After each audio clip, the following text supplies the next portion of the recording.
हरि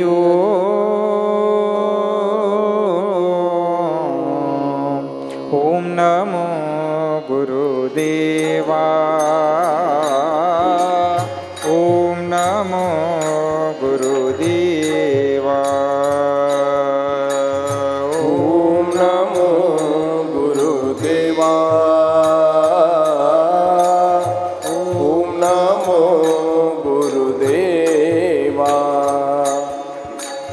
ओम नमो गुरुदेवा नित्य गडो गुरुसेवा ओम नमो गुरुदेवा नित्य घडो गुरुसेवा नित्य घडो गुरुसेवा नित्य घडो गुरुसेवा ओम नमो गुरुदेवा ओम नमो गुरुदेवा ओम नमो गुरुदेवा देवा देवा ओम नमो गुरुदेवा तव कृपेने कृतार्थ केले तव कृपे कृतार्थ केले कर्मातुनी मुक्तहि केले तू कर्मातुनी मुक्तहि केले कर्मातुनी मुक्तहि केले कर्मातुनी मुक्तहि केले ओम नमो गुरुदेवा ओम नमो गुरुदेवा ओम नमो गुरुदेवा देवा देवा ओम नमो गुरुदेवा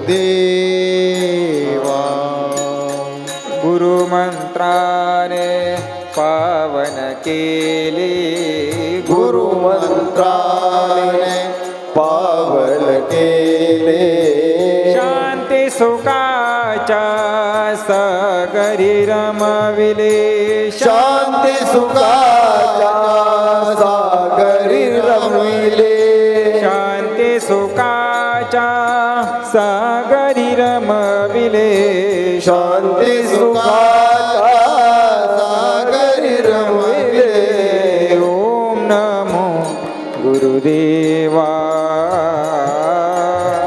ओम नमो गुरुदेवा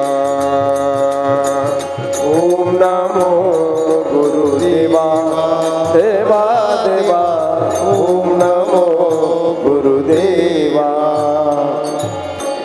ध्यान धारणा धर्मनिष्ठता ध्यान धारणा धर्मनिष्ठता शिकवण दिदले दिव्या दैवता शिकवण दिदली दिव्य दैवता शिकवण दिदले दिव्या दैवता शिकवण दिदली दिव्य दैवता ओम नमो गुरुदेवा ओम नमो गुरुदेवा ओम नमो गुरुदेवा देवा देवा ओम नमो गुरुदेवा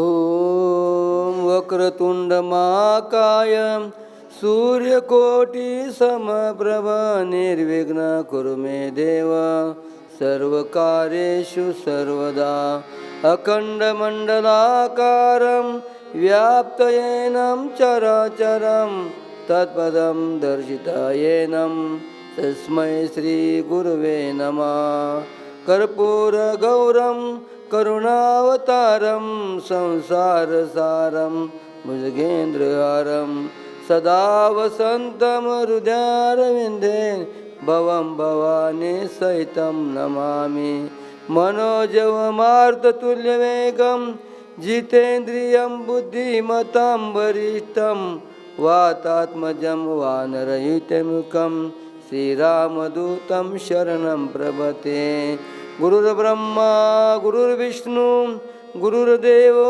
महेश्वरा गुरुर्साक्षात् परब्रह्म तस्मै श्री गुरुवे नमः तस्मै श्री गुरुवे नमः ओम नमः पार्वतीपते हर हर महादेव गोपाल कृष्ण भगवान की जय गुरुदेव दत्त दत्त दत्त रत्न निरंजन सद्गुरु जनार्दन स्वामी महाराज की जय बलि की जय निवृत्तिनाथ महाराज की गौरी जय, शंकर भगवान की जय श्री राम जय जय राम श्री राम जय जय राम हा श्री राम जय राम श्री राम जय राम श्री राम जय जय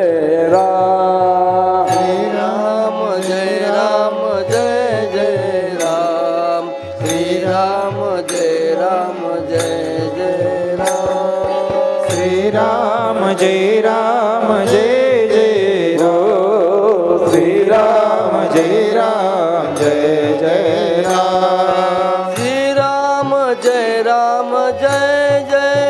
राम श्री राम जय जय राम हो श्री राम जय जय राम श्री राम जय जय राम श्री राम जय जय राम श्री राम जय जय राम श्री राम जय राम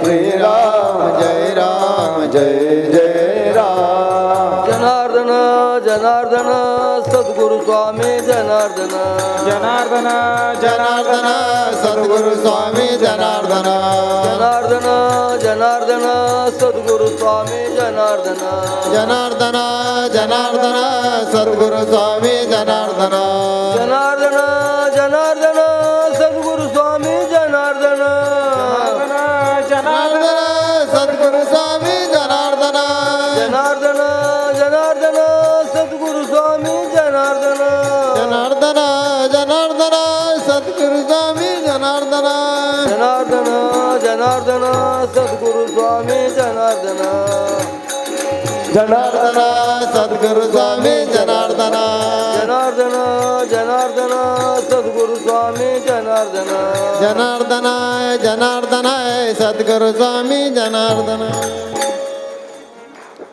शिवस्वरूप सद्गुरु जनार्दन स्वामी गुरुमाऊली यांच्या कृपा आशीर्वादाने त्याचप्रमाणे परमश्रद्धेय स्वामी माधुगिरी बाबा यांच्या कृपा आशीर्वादानं आज या ठिकाणी अतिशय भव्य दिव्य असं जप अनुष्ठान 16 प्रतिवार्षिक या ठिकाणी चालू आहे. अनुष्ठान बी आहे, पारायण बी आहे, यज्ञ बी आहे. सर्व या ठिकाणी प्रतिवार्षिक जे काही कार्यक्रम असतात त्याप्रमाणे या अतिशय आनंदाने उत्साहाने चालू आहे. आणि म्हणून या अनुष्ठानाकरता लांबून लांबून पंचक्रोशीतून आपण सर्व आलात. यामध्ये जास्त लहान मुलांचा समावेश आहे, काही मोठे बी आहे. महिला मंडळ सर्व या ठिकाणी आले आहेत. त्याचप्रमाणे व्यासपीठावर बसलेले जे भजनाला साथ देतात असे परमपूज्य राघुगिरी महाराज, त्याचप्रमाणे ईश्वर महाराज, काहीचे नाव आता माऊली ज्ञानेश्वर माऊली, अजून कृष्ण महाराज यांचे नाव आता कसं म्हणजे गॅप वर्षभर गॅप पडलं का माऊली इसरत जायचं नाव ते. सगळी भजनी मंडळ सर्व आलेले. त्याचप्रमाणे आपले गुरुजी उकाडे साहेब सर्व या ठिकाणी सर्वांना या ठिकाणी जय जनार्दन प्रक्षेपण करणारे सर्व महिला मंडळ सगळे स्वयंसेवक सर्वांना या ठिकाणी जय जनार्दन करून या ठिकाणी आपल्या सेवेला सुरुवात करू. आजच्या ह्या अनुष्ठानचा तिसरा दिवस सेवा आज या ठिकाणी आमच्या आहे. पण योगाने असं म्हणतात आज फार मोठे पर्व का आले. रथसप्तमी आहे आणि नर्मदा जयंती आहे. योगाने नर्मदाचं जे आम्हाला आवड आहे किंवा म्हणतात ते योगाने ते 2 दिवस आमच्याकडे झाला तो काही न करता काही न मागता. तर म्हणून आपण थोडक्यात या ठिकाणी नर्मदा जयंतीचं या ठिकाणी आपण वर्णन करू आणि आपल्या सेवेला विराम देऊ. सेवेला सुरुवात करण्यापूर्वी मंगल भवन मंगलहारी द्रव सुदशरथ अजिर बिहारी मंगल भवन मंगलहारी द्रव सुदशरथ अजिर बिहारी मंगल भवन मंगलहारी द्रव सदशरथ अजिर बिहारी मंगल भवन मंगलहारी द्रव सदशरथ अजिर बिहारी. सिया राममय सब जग जानी करहु प्रणाम जोरी जुग पानी रंगल भवन मंगलहारी द्रव दशरथ अजिर बिहारी. उमा कहूँ मैं अनुभव अपना सतहरि भजन जगत सब सपना. उमा कहूँ मैं अनुभव अपना सतहरि भजन जगत सब सपना. मंगल भवन मंगलहारी द्रव दशरथ अजिर बिहारी मंगल भवन द्रव दशरथ अजिर बिहारी. या ठिकाणी परमपूज्य बाबांच्या नियमाप्रमाणे एक गीताचा आपण श्लोक घेऊ आणि आपल्या सेवेला या ठिकाणी सुरुवात करू. जन्म कर्मेच मे दिव्य मेव यो वेति तत्वदाम त्यक्त्वाद्य पुनर्जन्म नेति मामेति सोऽर्जुनाम. जन्म कर्मेच मे दिव्य मेव यो वेति तत्वताम त्यक्त्वाद्य पुनर्जन्म नेति मामेति सोऽर्जुनाम. हे अर्जुना, माझा जन्म आणि कर्म दिव्य अर्थात निर्मळ आणि अलौकिक आहे. असे जो मनुष्य तत्वता जाणतो तो शरीराचा त्याग केल्यावर पुन्हा जन्माला येत नाही, तर मलाच येऊन मिळतो. बोल हरी बोल हरी हरि हरि बोल केशव माधव गोविंद बोल हरि बोल हरि हरि बोल केशव माधव गोविंद बोल. हरि बोल हरि बोल हरि बोल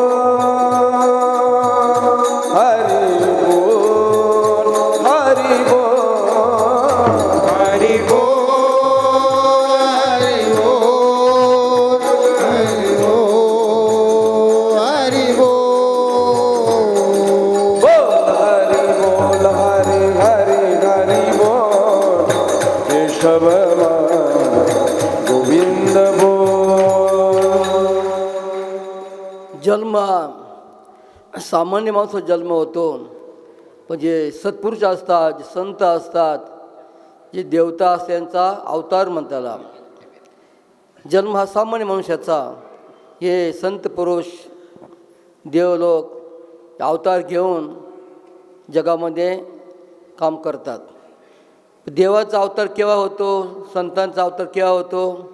ज्या ज्या वेळेस पृथ्वीवर पाप जास्त वाढतात, असुर लोक त्रास देतात, त्यावेळेस देवाला ठिकाणी अवतार घ्यावा लागतो आणि देव अवतार घेऊन आपलं कार्य करतात.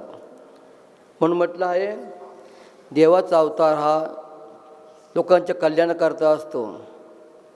जब जब होई धर्म की हानि, बाढ़ई असुर अधम अभिमानी, राम सिया राम जय जय राम, राम सिया राम जय जय राम.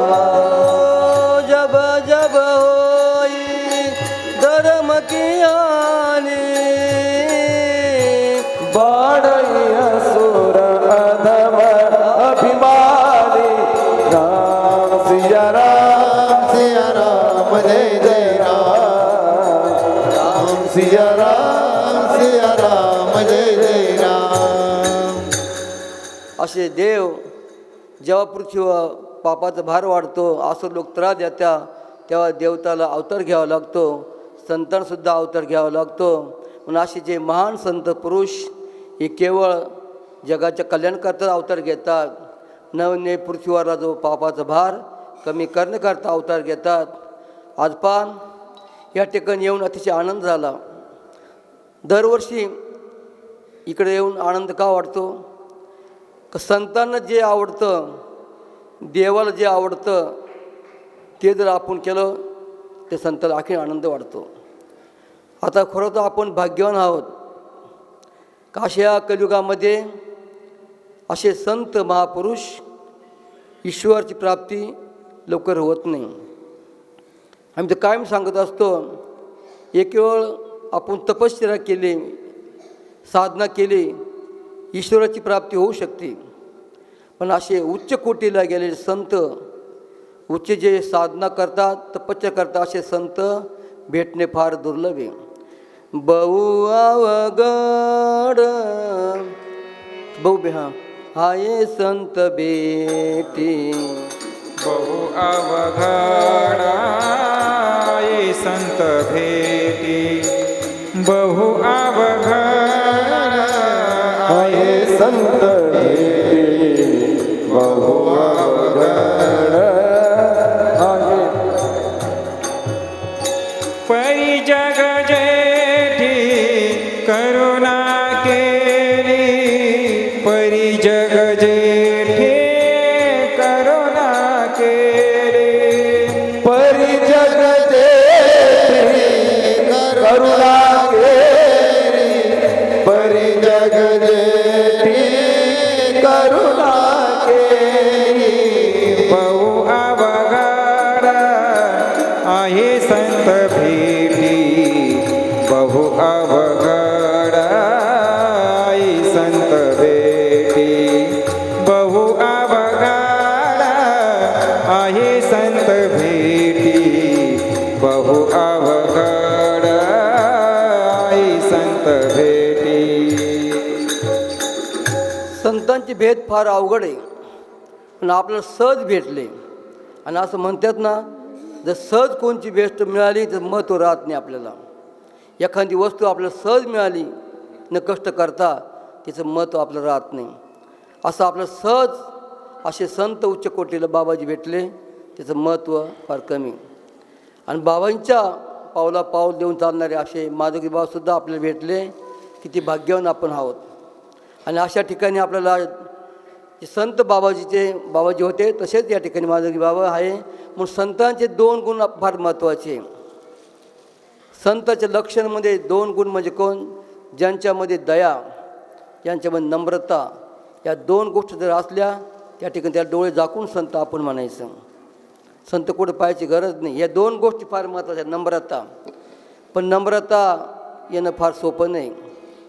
नम्रता यायला फार साधना करावं लागते. दयाला संतात काय म्हणते जीवन जगावं लागतं. तेव्हा या 2 संत तोची जाना जगी, तोची जाना जगी, संत तोची जाना जगी संत तोची जाना जगी दया क्षमा ज्याचे अंगी दया क्षमा ज्याचे आगे लोभ अहंता नये मना लोभ अहंता नाही मना जगी विरत तोची जाना तोची जाना लोभ अहंता नये मना लोभ अहंता नाही मना लोभ अहंता नये मना दया फक्त संतामध्येच दिसून येते, बाहेर ठिकाणी फार कमी दिसते. एकदा काय झालं, दया आणि कीर्ती या दोन बहिणी, दया अशी फिरत फिरत एका गावात गेली. गावात सांगितलं मी दया आहे, मला कोणी घरात घेता का, मला कोणी आश्रय देता का. पण मी दया अशी आहे, जो मला घरामध्ये घेईल, जो मला सांभाळील, त्याच्या मनामध्ये दया येईल आणि तो कोणावर उपकार करील, असे माझे गुण आहे अंगामध्ये म्हणे. लोक म्हणे दयाला घेऊन काय करत्या, दया आपल्यामध्ये आला, आपण कोणा दया करू, कोणाला आपण बोलणार नाही, रागवणार नाही, तिला कोणी मध्ये घेईना. शेवटची दया अशी फिरत फिरत फिरत असं या ठिकाणी एक आश्रम सापडलं. त्या आश्रमात गेली म्हणे, गुरु महाराज एक म्हणजे मला तुमच्या आश्रमात घ्या म्हणे. तुम्ही कोण आहे म्हणे, मी दया आहे. दयाचं वैशिष्ट्य असं, ज्याच्यात दया येईल तो कोणावर करुणा करेन, कोणावर कृपा करेन, कोणाला जास्त त्रास देणार नाही, अशी दया आहे. संत ठीक आहे, काय हरकत नाही म्हणे, आश्रमात राहा म्हणे. आश्रमचा अर्थ काय, आश्रम म्हणजे ज्याला आश्रय नाही, आश्रम त्याला आश्रम म्हणतात. म्हणून बाबांनी जेवढे बांधते आश्रम आहे, काही ठिकाणी मठ म्हणतात. म्हणजे काय होतं, मठ, आश्रम, आखाडा. तर जे आश्रम म्हणजे ज्याला काहीच कोणाला आश्रय नाही, त्याच्याकरता आश्रम, आश्रय देणं. आणि दुसरं ज्या ठिकाणी श्रम चालतात त्याला आश्रम म्हणतात. या ठिकाणी पहा किती पाहायला मिळतं. जे बाबाजींना आवडतं त्या ठिकाणी तुम्ही दोन गोष्टी करता. ते महत्त्वाचे म्हणजे पहिली गोष्ट कोणती, श्रमदान. आणि बाबाजीला श्रमदान फार आवडायचं. कुठे गेलं, अनुष्ठान जरी असलं तरी बाबाचं श्रमदान चालूच राहायचं. आणि ते तुम्ही या ठिकाणी आज पाहून राहिलो, एवढे हजारो लोक, शेकडो लोक, दगड काय, माती काय, किती श्रम करतात. पण तुम्ही जे गुरूंना आवडलं ना, ते आपण केलं ना, ते केलं तर आपल्या गुरुची कृपा आपाप होती. कष्ट करी शिवभक्ती करी भक्तास अमृत बोध करी स्वामी जनार्दन सद्गुरुचे दास नित्य भजन करी रे भजन करी दास हे नित्य भजन करी. सेवा आणि श्रम हे दोन ठिकाणी पाहायला मिळतं. एकदा आपला जालना भाग, गोंधळखेडा भाग, आसपासचा भाग, आणि दुसरा कोकण भाग. खूप सेवा, खूप. आजकाल काय लोकांना टाईम नाही. लोक म्हणत्या शहरामध्ये हे लाख रुपये घेऊन टाका, आम्हाला वेळ नाही. लाख काय 2 लाख घ्या आश्रमाला, पण आम्हाला वेळ नाही. आणि वेळ फार महत्त्वाचा फक्त आपण देऊ शकतात. किती वेळ, 8 घंटे काय, 2 घंटे काय, दिवसभर तुम्ही कष्ट करतात. म्हणून तुम्हाला सर्वांना वंदन आहे का तुम्ही जे बाबाजीला आवडतं ते काम तुम्ही मनापासून करतात. ते बी असं टाईमपास नाही करते. पाहिलं, कोणी सांगायची गरज नाही. एकदम शिस्तबद्ध या ठिकाणी जे शिस्त काय आहे त्या ठिकाणी पाहायला मिळते. जो तो आपलं जे सांगितलं काम नियमाने करतात. म्हणून जे श्रमदान आहे हे पहिलं तुम्ही करतात. दुसरी गोष्ट म्हणजे गायीची सेवा. गायीची सेवा बाबाजींना फार आवडायची. आज किती 300 गायी पहा, 350 गायी, एवढं कोण करतं. आजकाल लोकांना एक गाय सांभाळत नाही. लोक आता ते गायी देऊ राहिले, गाय ऐवजी आता दुसरे काही शेळ्या पाळू राहिले. म्हणून जर प्रत्येकाने जर एक गाय सांभाळली तर अशा गायी मोकाट फिरणार नाही, गायच्या पुढे हिंडणारी. म्हणून गाय आणि सेवा या 2 गोष्टी तुम्ही केल्यामुळं ते बाबाजीला फार आवडतात आणि ते तुम्ही या ठिकाणी सर्वजण या ठिकाणी करतात. दुसरी गोष्ट ती दया म्हणले, मी ज्या ठिकाणी जाईल फक्त दयाच येईल सगळ्याला, दुसरं काय येणार नाही. ठीक आहे, गुरु म्हणे राहा, आपल्या आश्रमात राहा म्हणे. थोड्या दिवसांनी त्या दयाला 5 कीर्ती निघाली, तिची लहानी बहीण कीर्ती गावात निघाली. तर कोणी म्हणे कीर्ती तुझं काय म्हणे, मी ज्याच्या घरात जाईल त्याची कीर्ती वाढेल म्हणे. तिची कीर्ती आपाप बंगला, गाडी, नाव सगळं काय ते वाढत दिलं म्हणे. कीर्ती असं होतं. सर मग माझ्या घरी राह, माझ्या घरी राह म्हणे. दयाला कोण ठेवीनं, कीर्तीला माझ्या घरी राह, तुला सगळं आम्ही पुरू, माझ्या घरी आहे. ते मी राहणार नाही म्हणजे ज्या ठिकाणी दया जाईल त्या ठिकाणी मी जमिनीला राहते म्हणे. दया कुठे गेली, संत का गेली त्या ठिकाणी मी जाईल म्हणे. आणि मग ती कीर्ती संत म्हणे, गुरु महाराज इथं मला राहायचं आहे, तू कोण आहे म्हणे. मी कीर्ती आहे. तुझा काय उपयोग, मी ज्या ठिकाणी जाईल त्या ठिकाणी नाव निघल, नाव लौकिक होईल, त्याला मान सन्मान मिळेल, मग तू नको राहू म्हणे. काय म्हणे, अख्खं गाव म्हणलं माझ्या घरं आहे, ती राहिली पण संत काय म्हणे तू नको राहू. का बरं, जोपर्यंत मी जिवंत आहे तोपर्यंत राहू नको, मी गेलं का मग राह म्हणे. ती बघ कुठे पहा, जोपर्यंत संत असते ना किंमत कळत नाही, महत्त्व कळत नाही, पण गेल्यावर राहिला जगामध्ये कीर्ती. गेले दिगंबर ईश्वर भोती गेले दिगंबर, ईश्वर भोती राहिल्यात कीर्ती जगा माझे. हो राहिल्यात कीर्ती जगा माझे. महाराज काय म्हणले, तू मी जोपर्यंत जिवंत आहे तोपर्यंत यायचं नाही म्हणे. मी वैकुंठाला जाईल तेव्हा तू कीर्ती आश्रमात येईल. जेवढं संत पहा हाय तोवर किंमतच नाही दिली कोणी. माऊली पहा, साक्षात माऊलीचं उदाहरण पहा ना, किती त्रास माऊलीला. बरं त्रास देणार का, बाहेरून नाही आले, घरचीच माणसं त्रास देणार होते. एवढा त्रास सहन केला माऊली, पण आज लोक तिला माऊलीला डोक्यावर घेतात, ज्ञानेश्वरी डोक्यावर घेऊन नाचतात. आणि हायत असताना कोणी लोक जेवण दिलं नाही, कोणी किती अपमान केला, पण नंतर गेल्यावर सुद्धा किती कीर्ती वाढली. बाबांजीचं पहा, बाबाजी असताना बी थोडा एवढी कीर्ती नव्हती, पण आज किती कीर्ती वाढली. जागोजागो आश्रमशाळा, जागो मंदिरं किती केली, नंतर वाढले. म्हणून जोपर्यंत संत असतात तोपर्यंत कीर्ती राहत नाही. संत गेल्यावर त्यांची कीर्ती पाठीमाग आपाप होते. आपाप सगळं आश्रम पैसा अडका किती येतो. याचं कारण काय, संत गेल्यावर कीर्ती वाढते, हाय तोपर्यंत कीर्ती वाढत नाही. म्हणून जिवंत असतानाच आपल्याला महत्त्व कळायला पाहिजे, पण आपलं अज्ञान असल्यामुळे आपल्याला ते महत्त्व कळत नाही. बाबांचं असंच होतं, कारण संत सहज माणसाला जर मिळाले महत्त्व कळत नाही. बाबाजी सहज असे राहायचे, आपल्यामध्ये बसायचे, बोलायचे, नाही किंमत कळाली.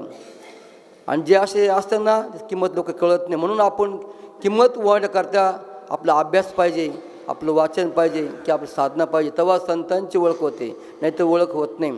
संत हे केवळ उपकार करताच, दुसरं काहीच नाही. जन्मात फक्त जगावर उपकारच केला पाहिजे, दुसरं काही आपला फायदा काहीच नाही. केवळ जगाचं कल्याण आणि उपकार याच्याकर संतांचा अवतार होत असतो. म्हणून बाबाजी जगात तुम्हाला ज्ञानी भरपूर दिसतील, तपस्वी भरपूर दिसतील, पण परोपकारी कोण करत दिसणार नाही. तर परोपकार हा फार महत्त्वाचा गुण आहे, आणि तो परोपकार हा गुण संतांमध्ये पाहायला मिळाला.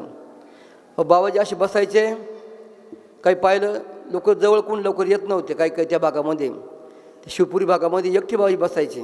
आणि आज त्याच्या नावाने आपण जप तप अनुष्ठान किती नाव किती जप करतो आपण. पण तर महत्त्व कळालं का, हे जे जगाचं असंच आहे, त्यांचं महत्त्व नंतर कळतं, जिवंतपणे महत्त्व कळत नाही. म्हणून दया हा गुण ते संतांमध्ये असतो. दया धर्म काम, दया धर्म का मूल हे पाप मूल अभिमान. दया धर्म का मूल हे पाप मूल अभिमान. तुलसी दया ना छोड़ी जब तक घट में प्राण. तुलसी जब तक घट में प्राण. दया धर्म त्यांचा आला. दुसरा जो गुण आहे नम्रता. हा नम्रता सहसा येत नाही मनुष्यामध्ये, त्याला फार साधना करायची किंवा त्या रक्तामध्ये नम्रता राहते. तो गुण कसा सांगतात, गुण कसा नम्रता. याचं काय झालं, सर्व नद्या समुद्र मिळायला गेल्या. समुद्र हा पती आहे, नद्या त्याच्या पत्नी आहे. बरं, नद्या समुद्र गेला रिकाम्या हाताने गेल्या नाही, का काही ना काही घेऊन गेल्या. काय घेऊन गेल्या, जेव्हा महापूर येतो नद्या पा जर वाद लागल्या, झाडं जुडं काय सगळं लोकांचे भांडे कोंडे घरदार वाहून सगळं समुद्राला भेट देतात. समुद्र तुम्ही सगळं मला आणलं म्हणे, पण एक गोष्ट नाही आणली म्हणे. तुम्ही हे काय लोकांची भांडी आणली, डबडे डुबडे आणले, घरं आणले, गाई म्हशी वाहून आणले, सगळं आणले, पण एक गोष्ट नाही आणली म्हणे. कोणती सगळं आणलं म्हणे पहा सगळं आणलं म्हणे आम्ही वाहून आम्ही सगळं पुरा म्हणे सगळं वाहून आणलं अख्खं काय गावचं गाव वाहून आणलं समजा नाही म्हणे एकने आणलं म्हणे काय आणलं नाही ते लवाळने आणलं लवाळ म्हणे लवाळ अहो, जाऊ. लहानपण दे गा देवा लहानपण दे गा देवा लहानपण देगा देवा लहानपण देगा देवा पुरे झाडे जाती महापोरे झाडे जाती तेथे लव्हाळे वाचते तेथे लव्हाळे वाचते लहानपण देगा देवा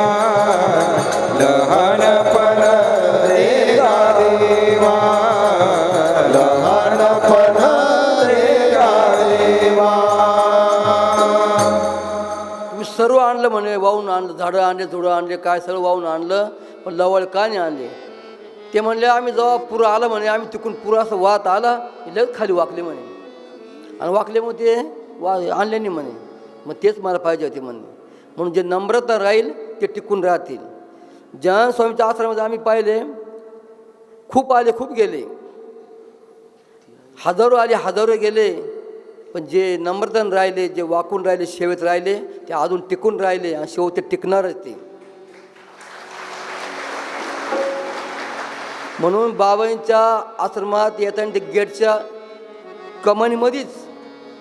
कमानीमध्येच मी कोण आहे मी टाकून दिलं तरच राहील मी अमुक आहे मी तमुक आहे मी अमुक तमुक जर टाकून गेलं मध्ये आलं तोच मन टेकून नाही तर लय आले खूप आले बाबाजी पुढं असे पुढं सेवा केली न काय म्हणजे सगळं दाखवलं आणि थोडं काही झालं निघून गेले पुन्हा आले नाही ज्याच्यामध्ये सेवा गुण आहे ज्याच्यामध्ये नम्रता आहे तोच या ठिकाणी म्हणून बाबाजी काय म्हणायचे नम्रता अंगी असावी रागे कोणा भरू नये अंगी नम्रता सदा असावी अंगी नम्रता सदा असावी रागे कोणावरी भरू नको रागे कोणावरी भरू नको अशी बाबांची कडी राहायची नम्र झाला भूता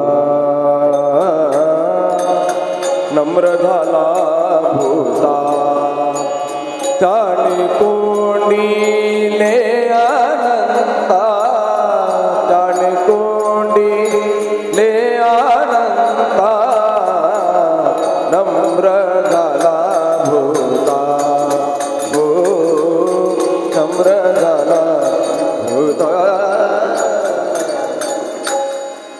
ही नम्रता गुण संतामध्ये आहे जर नम्र होईल तो टिकून राहील बाबाजी आम्ही पाहिले एवढे मोठे उच्च कोटीला होते तपस्वी होते पण कुणी आले तर बाबाजी हात जोडायचे ज्यावेळी खेडगावामध्ये बाबांचा कार्यक्रम राहायचा पालखीमध्ये बाबाजी बसायची पालखीचं मिरवणूक चालायची तर बाबाजी प्रथम बाबाजी त्या माता माईला त्यांच्याकडे पाहायचे त्याला हात जोडायचे इकडे पुरुषाकडे पाहायचे हात जोडायचे का बाबाजी म्हणायचे मी देव पाहिलं यांच्यात देव पाहतो म्हणे हे सर्व बाल गोपाळ स्त्री पुरुष महिला यांच्यात मला देव दिसतो म्हणे मला देव पाहायची दुसरी गरज नाही म्हणे मी यांच्यात देव पाहतो म्हणून बाबा सगळ्यांना बाबा पहिले हात जोडायचे आणि मग प्रवचन चालू करायचे बाबांचे कुठे हात जोडायचे सिया राम माई सब जग जानो सिया राम माई सब जग जानो करऊ प्रणाम चोरी जुगपानी मंगल भवन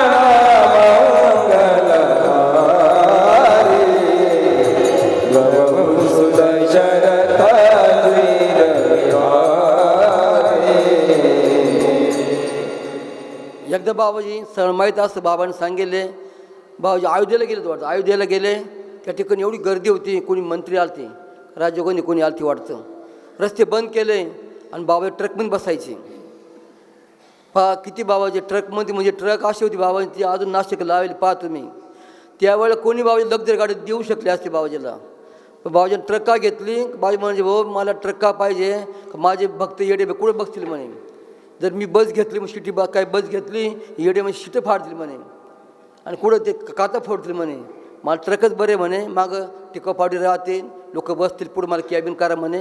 ट्रक घेतली, पण लक्झरी बसने घेतली. असे ट्रकमध्ये बाबाजी बसून अयोध्येला गेले. रस्ता बंद झाला. पुढे पोलीस आले, म्हणे बाबा तुम्हाला जाता येणार नाही म्हणे, हिंदीमध्ये बोलले. रस्ता बंद केला म्हणे. दुसरे कोणी साधू असते लग राग आला असतं, मी साधू आहे, मी असं मला जायला पाहिजे. पण बाबाजीकडे नम्रता हा गुण होता. बाबाजीने हात जोडले, म्हणे ठीक आहे म्हणे भाऊ, मी तुझ्यामध्ये राम पाहतो म्हणे, मी आता मागच वळतो म्हणे. तो शब्द तिने ऐकला. त्याच्या मनामध्ये काय दया उत्पन्न झाली.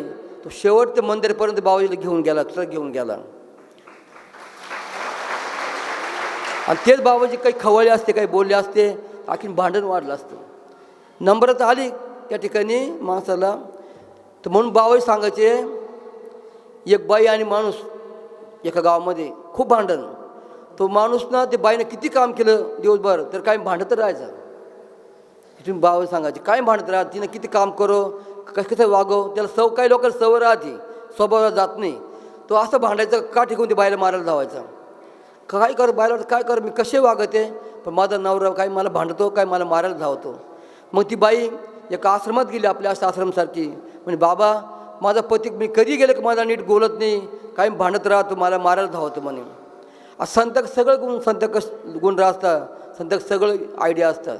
एक काम कर बाई म्हणे, तुला तो नवरा मारायला आला, भांडायला आला, फक्त त्याचे पाय धरायचे म्हणे, असे हात जोडून पाय धरायचे, काहीच करणार नाही. घरी गेली दुपारा, तो नवरा बैल सोडून आला, हातामध्ये काठी घेऊन मारायला आला. तेवढं ते बाईने ते नवऱ्याचे पाय धरले आणि असे हात जोडले. ती काठी वरच राहिली, काठी खाली आलीच नाही. का? नम्रता आणि लहानपण घेतलं काही फरक पडत नाही ना. पण मी काय लहान आहे का, मी काय मागं घेऊ, माझं चुकलंच नाही काही, मी काय मागं घेऊ. तर म्हणून महिला मंडळींनी नम्रता मागं घेतलं तर घरात भांडणं होणारच नाही. एक चुकलं ना, चुकू द्या, पण आपण लहानपण घ्यायचं. पण बाई काय म्हणते, मी काय घेऊ, माझं काय चुकलं याचं चुकेलं म्हणे, मी मागं घेणार नाही. आणि शेवट भांडणं वाढतं कोर्टात जातात, सगळं खर्च होतं, शेवट दोघांमध्ये फारकत होती. सांगा तात्पर्य का, हा नम्रता जर गुण आपण घेतला बाबाजींचा, कधी घरात भांडण म्हणजे एक भांडलं ना, एक आग्नीत आपण पाणी व्हायचं, काय बिघडलं. तिकून एक अग्नी होऊन आला, इकडून आपण जर अग्नी होऊन मग भडका होऊन जाईल, स्फोट होऊन जाईल. मग तिकून अग्नी होलं का आपण पाणी होऊन जायचं, तिकून हवा आलं का आपण इकडून असं थंड होऊन जायचं. पण माणूस ते गुण घेत नाही. आणि घरामध्ये आजकाल भांडणं का होत्या, केवळ ह्या अहंकारामुळे, गर्वामुळे. म्हणून नम्रता हा गुण संत पाहायला मिळतो आणि दया ही संत पाहायला मिळते. असे दोन गुण संतमध्ये आपण बाबाजी के पाहिले. जनार्दन स्वामी सांगायला वेळ नाही आपल्याला, कारण नर्मदाचा आज जयंती आहे, योग ते आपल्याला टायमात पुरं करायचं आपल्याला.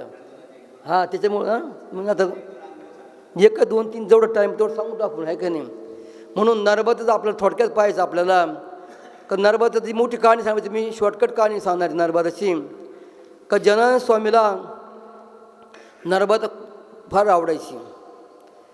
का ज्यावेळी बाबांचं डोळ्याचं ऑपरेशन केलं त्यावेळी बाबाजी इंदोरला एक डॉक्टर आहे शिवपार्वती म्हणून, त्या डॉक्टर का आले आणि त्या इंदोरला आल्यामुळं डॉक्टरने एका डोळ्याचं ऑपरेशन केलं. डॉक्टर म्हणले, बाबाजी आता तुम्हाला कमीत कमी 8-10 दिवस काळा गॉगल लावावा लागेल. कोणता? काळा गॉगल लावायचा आणि धुळी तिकडे बाहेर जायचं नाही, हवात जायचं नाही म्हणे, कुठे बसून राहायचं. ठीक आहे म्हणे. डोळ्याचं ऑपरेशन केलं तर आम्ही सांगत होतो. आणि बाबाजी शिवपूरमध्ये आले. शिवपूर बाबाजी आले, 2 दिवस कसे राहिले गॉगल घालून. अरे म्हणे एक काळ्यामुळे मला सगळं काळं दिसतं म्हणे, गॉगलमुळे मला पुढं काही दिसत नाही म्हणे, लोक बसले का काम करत झोपले कळत नाही म्हणे, काढून फेकून द्या म्हणे. डॉक्टरचं नाही ऐकलं, गॉगल काढून टाकला आणि त्या विहिरीमध्ये नाही का ते काय सुरून घ्यायचं म्हणे, ते तिकडे गेले पाहायला डोकून, सगळं धूळ डोळ्यामध्ये गेले. परत डबल ते डोळा परत दुखायला लागला. परत डबल बाबाजी इंदोरला गेले आणि मग इंदोर करून मग डॉक्टर आता तर तुम्ही याचं पाहू नका कुठं म्हणे, नियम पाळा. ठीक आहे. आणि मग बाबाजी इंदोरून बाबाजी ओंकारेश्वरला आले. ओंकारेश्वर आले, तिथं माझं शेवट तिथं आंघोळ बाबाजी ती त्या घाटावर आंघोळ केली आणि स्नान करून बाबाजींनी विधी म्हणले, थोडं मंत्र म्हणले. बाबाजी म्हणले माझ्या अंगावर पाणी टाका. असं कोणी म्हणत नाही. माझ्या अंगावर जर तुम्ही एक काय पाणी टाकलं तुम्हाला खूप पुण्य होईल क्षेत्र म्हणे. ही फक्त आईच म्हणू शकते अशी, दुसरं कोणी म्हणू शकत नाही. मग सर्व बाबाच्या अंगावर पाणी टाकलं, तीर्थ घेतलं आणि मग त्या ओंकारेश्वर बाबाजी मग त्या दुकानामध्ये पिंडी काही खरेदी केल्या, काही माळी केल्या. अशी नर्मदा माता ही खूप म्हणजे नाव काढत बाबाजीला आवडायचं. दुसरी गोष्ट नर्मदा ह्या नावात पहा किती मोठं काय ताकद आहे. नर्मदा. नर्मदा म्हणजे काय? जो नर आहे तिचं मध धारण करते म्हणून नर्मदा. जे आपल्यामध्ये अहंकार आहे, गर्व आहे, काही हे सगळं जी मध आहे आपल्यामध्ये, हे हरण काय ताकद नर्मदा आहे. म्हणून लोक परिक्रमा का करतात? पण परिक्रमा केली का माणसानं बदल झालाच पाहिजे. कसा माणूस असं ते परिक्रमा पायी केली ना, आता आपल्या भागात लोक लय परिक्रमा गेले, काही करून आले. परिक्रमा केलं की माणसामध्ये आपाप सुधारणा होती. तो माणूस कोणाला हात जोडितो, नम्रता नाव देवाचं काही हे ते परिक्रमाचं वैशिष्ट्य आहे. नर्मदा म्हणजे नराचं मध, ते सगळं मध हारून टाकते अशी नर्मदा माता. हिचा आपण जन्म कसा झाला, उगम कसा झाला हे थोडक्यात पाहू आणि आपली सेवा आपल्याकडे संपवू. नर्मदे हर नर्मदे हर नर्मदे हर नर्मदे हर नर्मदे हर नर्मदे हर नर्मदे हर नर्मदे हर. आणि म्हणून हिची कहाणी थोडक्यात अशी आहे. अंधकासुरचा राक्षस अतिशय त्रास द्यायला लागला. राक्षस लोक काय करतात? तपश्चर्या खूप करतात. आपल्यावर तपश्चर्या जास्त करतात, खूप तप करतात, सगळं कष्ट करतात, देवाची प्राप्ती करतात. उपयोग काय करतात? लोकांची वाईट करतात. तो अंधकासुर त्रास द्यायला लागला. सगळं देव घाबरले आणि कोणाला आले? भगवान शिवाक आले. आता भगवान शिव भोळे जगाचं कल्याण करतात म्हणून देवा हा राक्षस खूप त्रास द्यायला लागला. काही केलं पाहिजे, काहीतरी करा बंदोबस्त म्हणे. काही हरकत नाही म्हणे, बंदोबस्त करतो. आणि मग भगवान शिवाने आपल्या त्रिशूळाने त्या अंधकासुराचा नाश केला, त्याला मारलं. त्याला नाश केला, मारलं. थोडे भगवान शिव स्तब्ध झाले. काही युद्ध केलं, थोडंसं माणसाला थोडं त्रास होतोच. आणि मग काय करायचं आता? कुठं शांत बसायचं? म्हणून भगवान शंकर फिरत फिरत अशी जागा पाहायला गेली जिथे मला शांत मला वाटलं पाहिजे, जिथे मला थोडं आराम वाटलं पाहिजे. ती जागा म्हणजे मेखल पर्वत. तुम्ही पाहिलं असेल ना ते परिक्रमा करताना. ते मेखल पर्वताला गेले. तिथे अतिशय शांत वाटलं, एकदम आनंद वाटलं. आणि मग त्या ठिकाणी भगवंताला असा घाम आला. आणि घाम आला, त्या घामातून एक थेंब 2 थेंबाखाली पडले. आणि त्या घामातून मग नर्मदा माताचा उगम झाला. आणि मग नर्मदा माता ठिकाणी कन्या रूपामध्ये प्रकट झाली. बोला नर्मदा माता की जय. सबिंदु सिंधु सुखलत रंग भंग रचितम शस्तु पाप जात जातकारी वारी संयुक्तम तांत दूत कालभूत प्रीतिहारी नर्मदे त्वदीय पाद पंकजम नमामि देवी नर्मदे.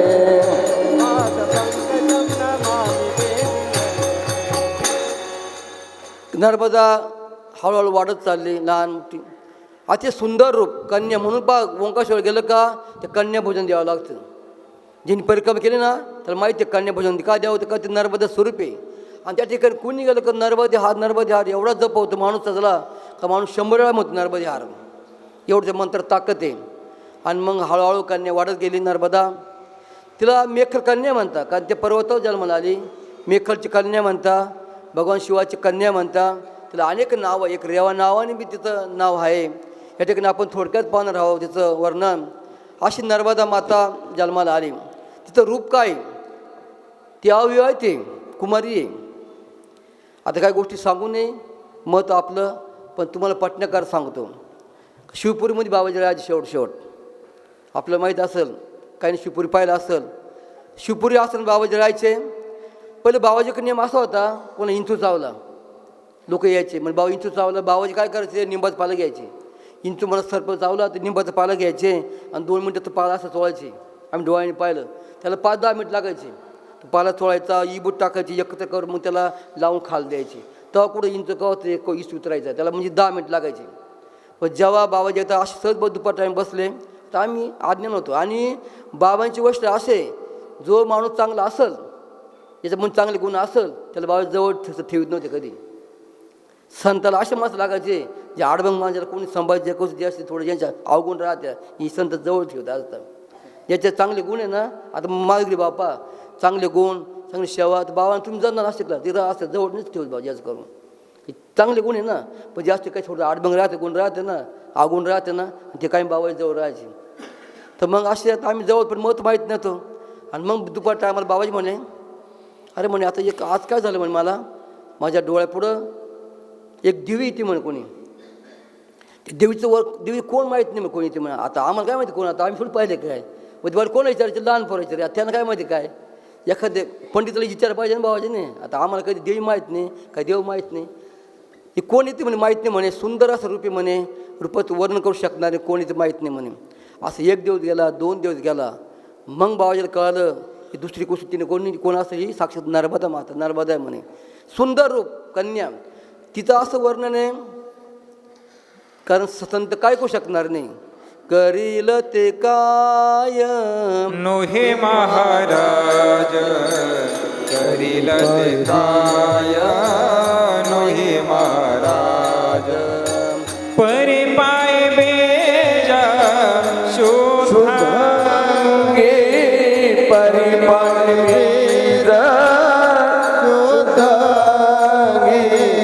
करील ते काय नोहे महाराज करील ते काय नोहे महाराज. संत काय करणार नाही, काय करू शकतात. आणि मग 1 दिवस 2-3 दिवस गेले, कोण देवी कोण देवी, मग बाबाजी नर्मदा माता आहे. पण असं म्हणतात संतांचे ठरवलं काही करू शकतात का? बाबाजी म्हणजे अरे लोकांचं आयुष्य वाया जातं म्हणे, साधू होतात, खाली डोकंवर पाय करतात, एवढं तपस्या करतात, पण देवाचं काही देव दिसत नाही म्हणे, आयुष्य वाया जातं. आणि तुम्ही आत्ताची पोरं म्हणे काल आले, बाबाची भांडे घासतात, कपडे धुतात, आणि तुम्हाला 2च देव दिसतो म्हणे, तुम्हाला काहीच कष्ट पडत नाही म्हणे. आणि काही लोक देवाकडे किती कष्ट करतात, देव भेटत नाही म्हणे, आणि तुम्ही बाबाची सेवा की तुम्हाला सगळं देव भेटतं म्हणे. आणि म्हणून त्यांचा स्पर्श फार महत्त्वाचा संतांचा. स्पर्श झाला बाबाजीचा, असा हात लागला, सांगून ते थोडंसं देवीचं वर्णन पाहायला मिळालं.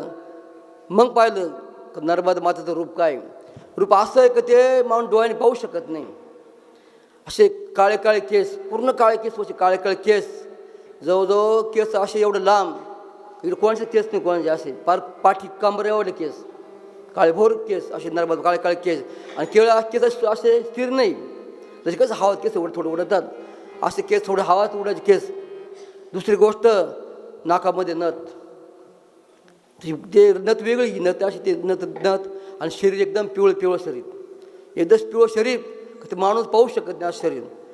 आणि मग शरीर पिवळं, कपडे कधी कपडे व्हाईट, कधी लाल पोस्टर परत करते. जेव्हा ते कुमारिक रूप पाहिलं, मग बाबाजी म्हणे अरे हे साक्षात नर्मदा म्हणे. तिथून पुढे बाबाजीनं काय केलं मग? मैया अमरकंटक वाली तुम हो भोली भाली, अमरकंटक वाली तुझे बोली वाली, मैया अमरकंटक वाली तुम हो भोली हो तेरे गुण गाते हैं साधु,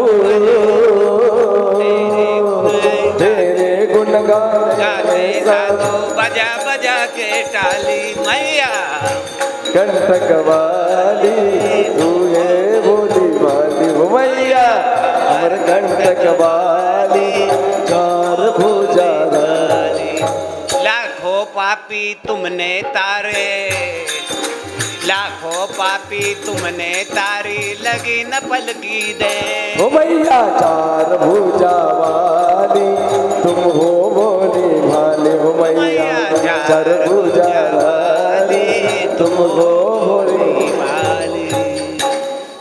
अशी नर्मदा मायाचं रूप हळूहळू नर्मदा माया वाढत चालली. आणि मैखल कन्या असल्यामुळे पिता बापाला काळजी वाढती. एखादी मुलगी मोठी व्हायला लागली तर बापाला काळजी पडती, लग्न केलं पाहिजे.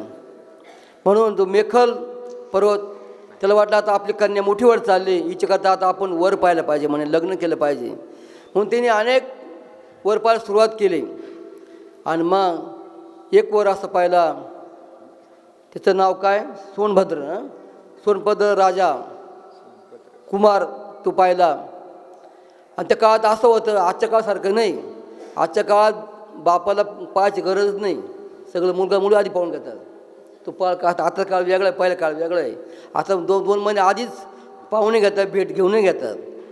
तो काळ पाहिला अवघड होता. म्हणून आता इकडं बापाने ठरवलं बी, इकडे मुलीला माहितीच नाही कोण नवरा कोण काय माहितीच नाही. त्या टायमाला आईवडील ठरवून सगळं लग्न जमायचे. पण सहज मनामध्ये आलं कोणाच्या नर्मदाचं, जो मला वर ठरवला कसं आहे मला पाहिलं पाहिजे म्हणे. राजा आहे कसं मी पाहिलं नाही म्हणे. लग्न ठरलं मग काय करायचं, डायरेक्ट आपण पाहायचं नाही म्हणे. आधी कोणाला पाठवायचं, दाशीला पाठवायचं. नर्मदा माता काय राणी होती ती, काय अशी साधी नव्हती ती. मग दाशीला सांगितलं तू एक काम कर, तर माझं वर कसं आहे पाहुणे म्हणे, पण तू असं जाऊ नको म्हणे तर रूप घेऊन, कपडे चांगले कपडे घाल म्हणे, माझे कपडे घे म्हणे, माझी भारी भारी कपडे घे, दागिने घे, नाकात नथ बीत काय सगळं सजून मग जाय म्हणे. दाशी ठीक आहे म्हणे.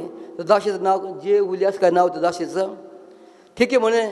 मग ती त्या दाशीनं भारी भारी कपडे घातले, गळ्यात दागिने घातले, सुंदर काय मेकअप केला, सेम तर सेम नर्मदासारखं रूप घेऊन ती कुठे गेली, नवरदेव पाहायला गेली. ती नवरदेव पाहायला गेली, तिच्यामध्ये मला वेगळंच आलं.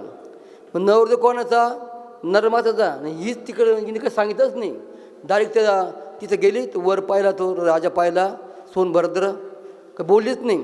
त्या सोनभद्र वाटलं हीच असं नर्मदा माता म्हणे, सांगितलंच नाही. मग तिथं दोघं जण ते बसायला बोलायला लागले, गप्पा गोष्टी करायला लागले. मातामध्ये अजून का नाही आली, मी दाशी आज गेले 2 दिवस झाले अजून का नाही आली म्हणे, काय भानगडी, तिकडे थांबली म्हणे. पण मला सांगायला आलेच ते नकच नवरदेव. मग नर्मदा माता अशी हळूहळू पाहायला गेली. तिने डोकून पाहिलं का सोनभद्र राजा आणि ती दाशी जवळजवळ गप्पा मारीत बसले होते. हिला राग आला, हिला सांगितलं काय, हिजंही सांगितलं नवर पाहून ये, हिनंच हिचं लग्न करायला लागली म्हणे. अशा काही घटना घडतात जगामध्ये. असा राग आला, ती काहीच बोलले नाही. ती नर्मदा जवळ मागं फिरली, पश्चिमेकडे निघाली, पूर्वेला जाती पश्चिम दोन निघाली, मागं वळून पाहिलं. सोनभद्राने पाहिलं, अरे नर्मदा हिचे म्हणे. गण हाका मारला खूप, थांब म्हणे, आता नाही म्हणे. एकदा निघाली, पण वळून रागार पाय निघून गेली. शेवट मग पश्चिमेला निघून तीच नर्मदा पुढे कल कर असा आवाज करीत निघून गेली. शेवट मग तिनं लग्न केलंच नाही. शेवटपर्यंत नर्मदा अवित राहिली. मग नर्मदाला शेवटपर्यंत कुमारिका म्हणतात. तिने लग्न केलं नाही. अशा या घटना ठिकाणी घडतात. म्हणून हे सांगा तात्पर्य का, नर्मदा जेवढं वर्णन करू तेवढं आपलं काही भरणार नाही. या परिक्रमामध्ये लोक एवढी परिक्रम करतात, काही लंगडे पांगडे सुद्धा का करतात, याला कारण काय, तिची शक्ती आहे. हे काही परिक्रम साधी नाही. ज्यांनी केली त्याला माहीत आहे किती अनुभव येतात. आणि एक नाही एक 2 अनुभव येतच राहत्या. एकदा काय झालं, 2 माणसं परिक्रमा करायला गेली. परिक्रम करीत एक ठिकाणी थांबले. तिने स्नान केलं. स्नान करून असे घाटावर बसले, देवाचं नाव घेत. असे होते गुरुजीसारखे 2 जण जप करीत बसले, ध्यान करीत बसले. त्या ठिकाणी 2 टवाळपोरं आले. ते काय म्हणत्या, या लोकांना काही उद्योग नाही म्हणे, यांना काही काम नाही, उठले का म्हणे परिक्रम करतात, याला आयतं खायला मिळतं, आयतं जेवण मिळतं, परिक्रम करतं म्हणे. असे नाव ठेवायला लागले. आणि त्या पाण्यामध्ये नर्मदामध्ये पाय बुडून असे पाय हलवायला लागले. देवाला भक्ताचा अपमान सहन होत नाही. देव काय म्हणतो, माझा अपमान करा मी सहन करेल, पण जो माझा भक्त आहे त्याचा अपमान सहन करणार नाही. ते लागली काही बोलायला, या अशा आळशी, याला काम होत नाही, निघाले देवाचं नाव खाता, खूप बोलायला लागले. पण नर्मदा मातेने सहन केलं नाही. थोड्या वेळामध्ये त्या पाण्यातून एक मगर आली. मगर तिचं वाहन आहे, ती मगरी बसती.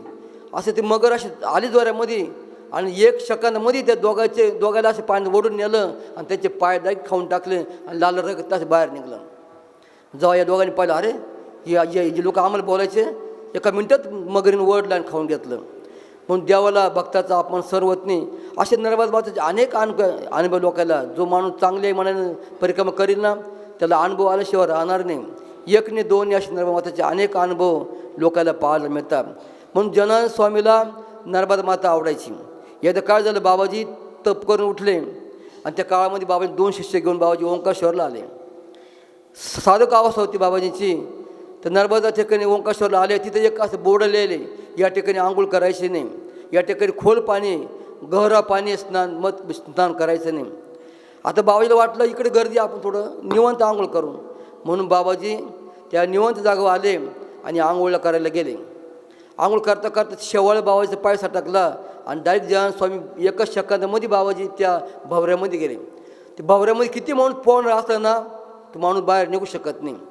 पाण्याचा भावरा असला कोणी विहिरीमध्ये किंवा नदीमध्ये, कसा असं पोहणारा बाहेर निघू शकत नाही. 1 सेकंदामध्ये बाबाजी बोलता त्या भावऱ्यामध्ये अटकले आणि बाबाजीने ओळखलं, आता मी जाऊ शकत नाही. आणि 2 हात बाबाजीने असे 2 हात वर केले. ते 2 शिष्य होते, ते काय जंगली कोणी असेल म्हणे, आता तुम्ही निघून जा परत म्हणे, आता मी परत येणार नाही म्हणे, मी चाललो म्हणे आता म्हणे. 1 वेळा 2 वेळा बाबाजी असे खाली आले, वर असे हात जोडले. पण 3ऱ्यांदा पार बाबाजी मध्ये गेले, आधेपर्यंत गेले. आता काय करायचं, त्यावेळी बाबाजी असं झटका बसला, जनार्दन स्वामीला असं झटका बसला. 1 सेकंद बाबाजीच्या घाटवाशी येऊन लगेच आदळले बाबाजी. हे कोणी वाचवलं, नर्मदा मातेने वाचवलं. साक्षात हा बाबांचा अनुभव बाबांच्या मुखातून आम्ही ऐकलेला आहे. म्हणून नर्मदा किती वर्णन केलं, किती गुण गेले तर कमी भरणारे. एकदा काय झालं, शेगावचे गजानन बाबा, शेगावचे गजानन आपल्या आपल्या मस्तीमध्ये राहतात. संत कोणाला बोलत नाही, चालत नाही, आपल्या मस्तीत राहायचं, आनंद घ्यायचा. काही शिष्य आले, बाबा आपलं जायचं ओंकारेश्वरला. कशाला जायचं? यात्रा नाही, तुम्ही जा, मला नाही यायचं म्हणे. संताला कधी हट्ट करू नये. एकदा दोनदा म्हणायचं सारखं हट्ट करून, अरे तुम्ही जा, मला यायचं नाही, मला इकडं राहायचं म्हणे. नाही, चला चला बाबा, तुम्हाला न्यायचं म्हणे. आता भक्तांचा आग्रह होता, ठीक आहे चला म्हणे. तुम्ही पहा आता, काही लोक परिक्रमा करायला गेले बाबा संघ. तर परिक्रमा करता करता गाडीमध्ये त्या ठिकाणी बोटीतून प्रवास करावा लागतो. तो प्रवास एवढा अवघड आहे, कसा माणूस असला डेंजर किंवा खतरनाक, त्या तोंडामध्ये देवाचं नाव आलंच पाहिजे. जेव्हा त्या बोटीचा प्रवास चालू होतो, बोट जेव्हा चालते अशी, मग त्या बोटीला काहीच नाही ना, कधी बोट पलटी होऊ शकते. त्याकडे माणूस, सगळे माणसं असे देवाचं नाव घेतात. आम्ही पहिलं बाबाजी संघ आम्ही जेव्हा गेलो ना, कोणी कोणाशी बोललं ना, काय होतं काय नाही, बोट अशी खाली वर लागली, डगमग डगमग पाण्यावरी नावरे पंढरीच्या पांडुरंगा, बेगी बेगी दावरे डगमग डोले माझे पाण्यावरी नावरे पंढरीच्या पांडुरंगा, वेगी वेगी धावरे पांडुरंगा, वेगी वेगी धाव. तुला पाहण्यासी देवा जीव हा भुकेला, तुला पाहण्यासी देवा जीव हा भुकेला. धीर नाही वाटे देवा माझ्या मनाला, हो धीर नाही वाटे देवा माझ्या मनाला. आता तरी एक वेळा देवा मला पावरे, आता तरी एक वेळा देवा मला पावरे. पंढरीच्या पांडुरंगा, बेगी बेगी धावरे, हो पंढरीच्या पांडुरंगा, बेगी बेगी दावरे. गोऱ्या कुंभाराची आहे कोणवाने, गोऱ्या राजे ऐकून वारे. भक्त एकनाथा घरी वाहतोस पाणी, हो भक्त एकनाथा घरी वाहतोस पाणी. भक्त तारण्याचे देवा जगे तुझे नाव रे, भक्त तारण्याचे देवा जगे तुझे नाव रे. पंढरीच्या पांडुरंगा, बेगी बेगी दावरे पंढरीच्या पांडुरंगा, बेगी बेगी दावरे. जेव्हा ती नाव अशी हालायला लागते तेव्हा आपलं कळतं, तेव्हा सहदेव आठवतं माणसाला. एक देवने सहदेव आठवतात. आणि म्हणून गजानन बाबाला आग्रह केला, चला चला म्हणे, अरे तुम्ही जा, मला यायचं नाही. ठीक आहे. काही भक्त लोक आणि बाबा गेले. आणि त्या टायमाने की पावसाळा चालू होता, खूप धोधो पाऊस चालू होता. लोक त्या बोटीमध्ये बसले, एका ठिकाणी बाबा बसले, आणि अशी बोट चालली. आणि जेव्हा वार हवा सुटली, बोट अशी हालायला लागली. लोक घाबरले. पण संताला भीती नाही. संताला माहिती आहे आपल्याला देव काय करू, आपल्याला बोट आपली पलटी होणार नाही, आपल्या मागं देवाचा अंश आहे, देव आपल्या मागं आहेच. गजानन बाबांनी एक धावा सुरू केला, सगळे लोक डोळे झाकले, गणगणात बोलले.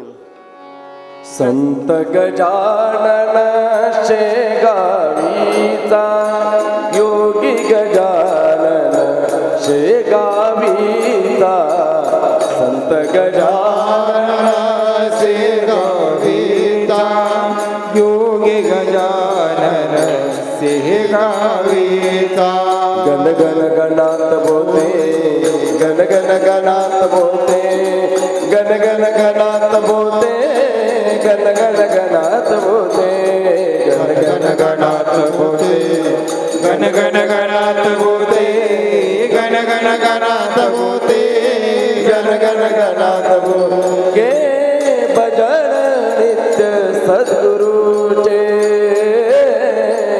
भजन नित्य सद्गुरुचे. ओ संत गजानन शेगावीचा, योगी गजानन शेगावीचा, संत गजानन शेगावी योगी गजानन शेगावीचा.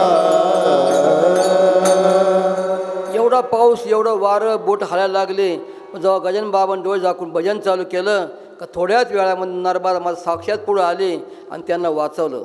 पण एका संतामुळं सर्वांना देवाचं दर्शन झालं. पुण्य संत करतात आणि फळ कोणाला जनतेला मिळतं. म्हणून संत जर जीवनात नसले तर आपलं जीवन शून्य आहे. तुम्ही आपली भाजी किती आपण चांगली केली, किती त्यामध्ये मसाला टाकला, काही टाकली, मीठ टाकली, पण जर मीठ नाही टाकलं तर भाजी चव आहे का? तसं भाजी मीठ संतप्रमाणे. जर आपलं जर संत जर नाही आले, आपण संताकडे जर नाही गेलो, संताचा आपण नाही बसलो, त्या भाजीप्रमाणे ते काही फायदा नाही. किती भाजी जाण केली पण जर मिठाप्रमाणे संत आहे, जर मीठ नाही टाकली ती भाजी गोड लागणार नाही. आपलं काही माहीत होतं, काही माहीत नव्हतं. आपल्या समाजाला आपला समाज एकच माहिती आहे, कष्ट करणं, नागर हाकणं, वखर हाकणं, काही देव माहीत नाही, पूजा माहीत नाही. तुम्ही काय आम्ही काय, आम्ही तसं होतं, काही माहीत नव्हतं. घराण्यामध्ये कधी देवपूजा माहीत नाही, कधी संत माहीत नाही, कधी देव माहीत नाही. पण संत संघ झाला तर आज देव ईश्वर सगळं पाहायला मिळालं. काही माहीत नाही, पूजा कशी करावा, देवपूजा कशी करावा, जप कशी करावा. आज पहा बाबामुळं, माधवगिरी बाबामुळं किती लोक सुधारले. संत आपल्यामध्ये आले, आज बाबामध्ये आले. आज सगळं जप कसे करावा, कसं बोलावं, कसं कळालं का संताची एकच ओळख आहे. संत आपलं मनुष्यामधला मनुष्य जिवंतपणे ठेवतो, त्याला संत म्हणतात. आणि म्हणून बाबा आपल्या ठिकाणी आल्यामुळे किती लोक यज्ञ याग चालू झाला, जपतप चालू झाला, किती लोक यज्ञ करतात. आज दुपारपा महिलांनी पूजा केली, काय माहीत होतं? गणपती स्तोत्र माहीत नाही, गणपती पूजा माहीत नाही. आज सगळे मंत्र मस्त म्हणतात. निपटात यज्ञ होता, काही ऐकेल बाबा तोंडून. यज्ञामध्ये सर्व लोक असे शेतकरी लोक बसले, तर ब्राह्मण म्हणलं प्राणायाम करा. त्या लोकांनी त्या गुरुच्या नाकाला हात लावला, काही माहीत नाही प्राणायाम. ब्राह्मण म्हणलं आचमन करा, आता आचमन हे माहीत नाही, लोक तांब्यात तोंडाला लावलं. एवढं आपला आज्ञानी भाग होता. पण संतांनी जे तपश्चर्या करून सगळं पुण्य आपल्याकरता लावलं. तर पुण्य कष्ट सगळं पुण्य तप आपल्या कपकात लावलं आणि आपल्याला सुधारवलं. कोणी? संतांनी सुधारवलं. अशा संतांचं फार आपला मोठा उपकार आहे. आता आपण टाईम बी झाला, 5 मिनिट राहिले, म्हणून या ठिकाणी आपली सेवा संपतपूर्वी आज पहा नर्मदा जयंती बी आहे. मागच्या वर्षी आम्ही ओंकारेश्वरला होतो. आम्ही ते मारागाव कुठं त्या पुढे गाव तिथे गेलो होतो. तिकडून मग संध्याकाळी आलो. त्या ओंकारेश्वरला अशी मोठी यात्रा राहते. या टायमाला एवढी यात्रा राहते, तुम्ही रात्री 12ला उठून बाहेर मुंग्यावर लाईन. मग ते लोक कुठून येतं कळत नाही. डोक्यावर अशी बाचके राहत्या, मोठी मोठी बाचके काय म्हणते, काय म्हणते बाचके, आणि तोंडामध्ये नाव राहते. अति बस मला म्हणतात नाही, त्यांची भाषा, त्यांचे वाक्य ते भरी ते आयट आहे त्यांच्याला. मेरे नर्मदा मा नर्मदेची वेगळ्या भाषेत बोलत्या. म्हणून रात्री 12ला पहा लोकांची गर्दी, पहाटी पहा लोकांना गर्दी. आज या ठिकाणी पहा ओंकारेश्वरला एवढी गर्दी असेल का जयंतीमुळं चौकट तिकडे यात्रा. आणि लोक काय करत्या, आज नर्मदा मातेला त्याला काही शब्द काहीतरी साडी काही तोडली का ते मोठे साडी लुगडं नर्मदा माता अर्पण करतात, ते ब्लाऊज अर्पण करतात, पूजा अर्थ करतात. काही लोक पंत्या सोडतात. चौकट आनंद आणि वातावरण राहतं. तर असं आपलं म्हणणं होतं का जे बाबाजीला नर्मदा आवडली, ओंकारेश्वर आवडली, तर काहीतरी आपलं व्हायला पाहिजे. पण ते आपल्या हातात नाही. ज्यावेळी नर्मदा माताचं इच्छा होईल बाबा त्यावेळेच कामं होतं. नाही तर आपण किती प्रयत्न केले, काही ना काही आडफड येत राहत्या, पूर्ण होत नाही. पण आता 2-4 वर्ष सतत प्रयत्न करून थोडा कुठं आधार मिळाला. त्या ओंकारेश्वर बाबांनी सांगितलं असतं ओंकारेश्वरला त्या ठिकाणी थोडा पाय ठेवला, थोडी जागा मिळाली. त्या ठिकाणी आता कुट्याचं काम सुरू केलं, फक्त टेक्चर उभं केलं. आता हळूहळू पत्रे बसू. एकदा आपल्याला पाय ठेवायला जागा मिळाली का तिथं आपण हळूहळू मग आश्रम करू. 2 माणसं आपलं असे म्हणले आम्हाला, श्रवणगिरी बाबाचं नर्मदेला आश्रम व्हावा यासाठी सगळ्यांनी माझ्या मागे नर्मदेचा जप करायचा. बाकीच्यांनी बोलायचं नाही. ज्याला मौन आहे त्यांनी बोलायचं नाही. महिलांनी सगळ्यांनी जप करायचा. आणि लवकरच यांचं मंदिर तिथे व्हावं, म्हणजे सद्गुरू जनार्दन स्वामीचं व्हावं. नमामि देवी नर्मदे, नमामि देवी नर्मदे. जोऱ्यात नमामि देवी नर्मदे, नमामि देवी नर्मदे. नमामि देवी नर्मदे, नमामि देवी नर्मदे. नमामि देवी नर्मदे, नमामि देवी नर्मदे. त्यांचं मंदिर झाल्यावर आपल्याला तिथं श्रमदानाला जायचं आहे. मला बाबांनी 3 वर्षापासून सांगितले, पण मंदिराचा योग येऊनही लागला म्हणून आपल्याला जप करायचं, लवकर तिकडं जायचं. मग काय म्हणायचं, नमामि देवी नर्मदे, नमामि देवी नर्मदे. मा ओ मा मा ओ मा मा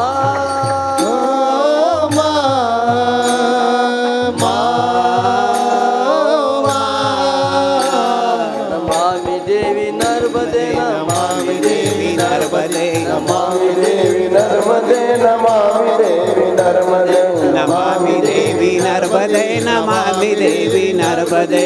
नमामि देवी नर्मदे, नमामि देवी नर्मदे.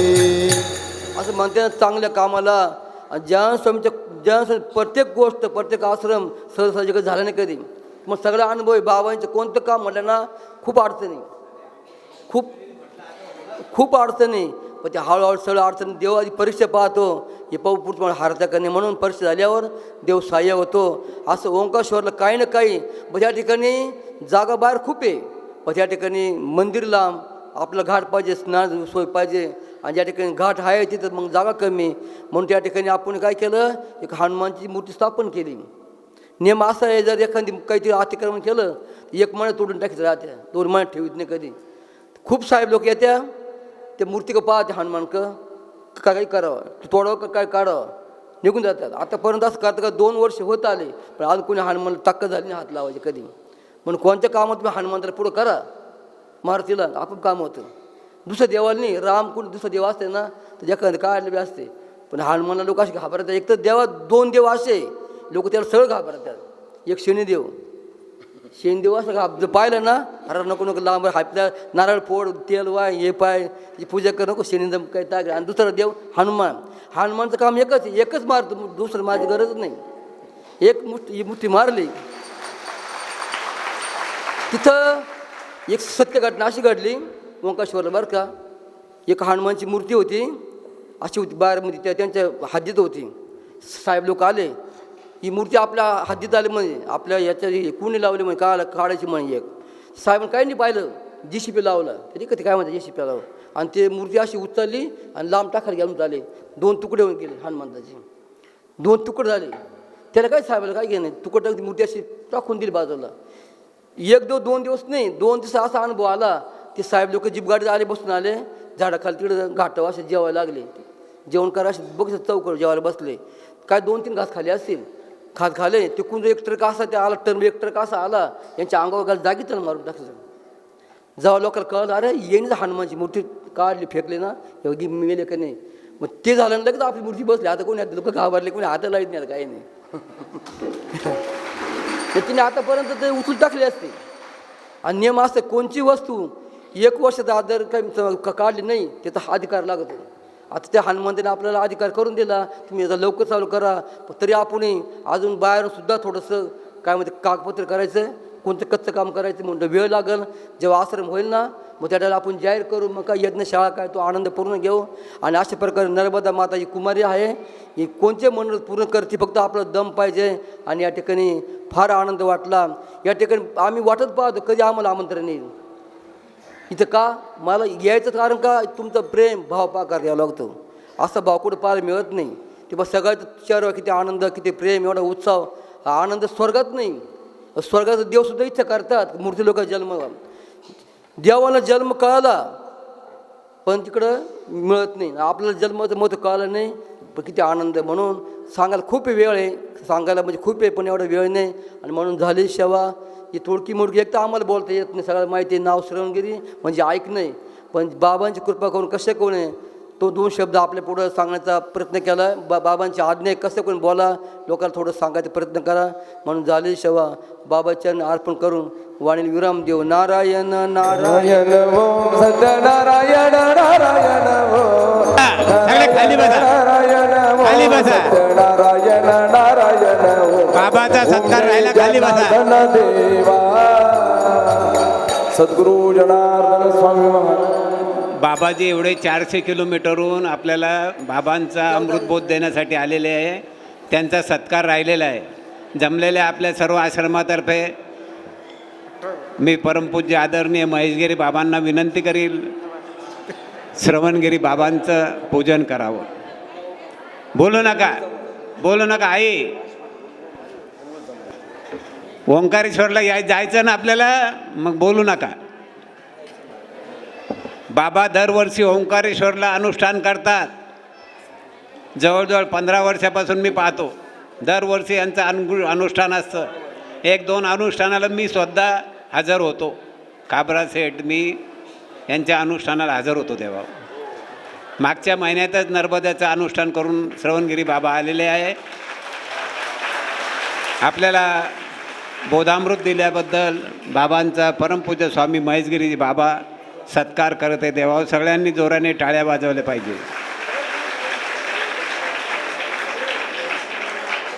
बाबांना अशीच विनंती करू, ज्या वेळेस आम्ही बोलत जाऊ इथे येऊन आपण जनार्दन स्वामी महाराजांची सेवा करत जा. बाबांच्या गाडीचे ड्रायव्हर त्यांनीसुद्धा पुढे यावं. महेशगिरी बाबा त्यांचासुद्धा सत्कार करतील. बाबांच्या सोबत आलेले जे कोणी भक्त असतील ड्रायव्हर त्यांनी पुढे यायचं आहे.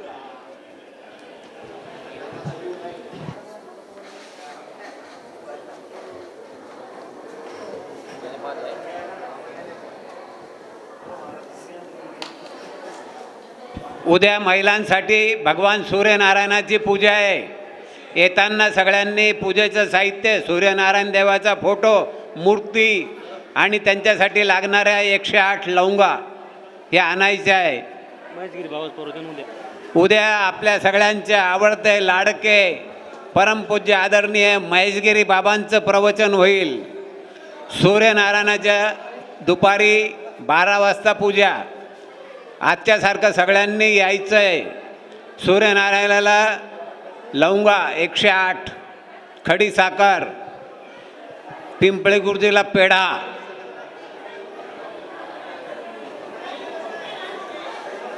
दही, दूध, तूप, रांगोळी, फुलं, हार, आसन सगळं घेऊन यायचं आहे. छोट्या अनुष्ठानार्थीला घेऊन जा. एका महिलेचं पिशवी सापडली आहे, कमरेची पिशवी. तिच्यामध्ये काही रुपये आहे. रुपये मी सांगत नाही. ज्याची पिशवी असेल त्यांनी माझ्याकडे येऊन घेऊन जावं. कमरेची पिशवी हरपलेली आहे, ती माझ्याकडे आलेली आहे. तिच्यामध्ये भरपूर पैसे, पण ते सांगणार नाही किती आहे. त्यांनी ओळख पटवावी आणि माझ्याकडून पिशवी घेऊन जा. तसंच एका बाळाचे चांदीचा चैन आलेला आहे.